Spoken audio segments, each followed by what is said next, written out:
दोबारा एक नया वेपन बन चुकी है, लेकिन इस बार सिर्फ जीपीएस नहीं बल्कि एंटी जीपीएस के तौर पर। इसराइल और यूएस की ईरान के खिलाफ जंग के दौरान पहली बार इसको तब देखा गया जब दुबई में लोगों के गूगल मैप्स अजीब बर्ताव करने लगे।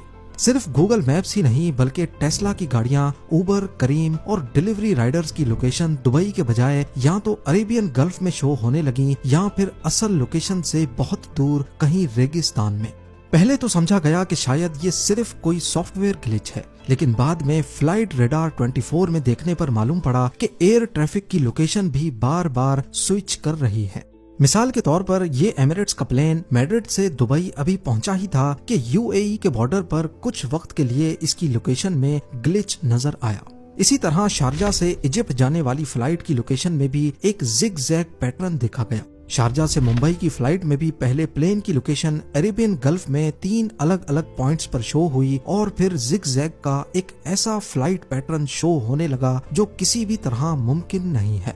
एयर ट्रैफिक तो एयर ट्रैफिक, मैरीटाइम नेटवर्क भी इस जाल से बच नहीं सका। अरेबियन गल्फ में खड़े बहरी जहाजों की लोकेशन भी गलत दिखाई देने लगी, जैसे ये बहरी जहाज अपनी लोकेशन यूएई और सऊदी के बॉर्डर पर रेगिस्तान के बीच में दिखा रहा है। दुबई क्रीक से निकला ये जहाज अपनी लोकेशन यूएई के अल रमला के एरिया में दिखा रहा है। सिर्फ यूएई ही नहीं, ईरान के कोस्ट पर कुछ बहरी जहाज जमीन पर एक गोल दायरे में देखे गए। एक ऐसा पैटर्न जो 300 मीटर लंबे जहाजों के लिए चाह कर भी बनाना नामुमकिन होता है, और वो भी पानी नहीं बल्कि जमीन पर। आखिरकार कुछ दिनों के बाद ये गुत्थी सुलझी कि असल में यहाँ ईरानी ड्रोन्स और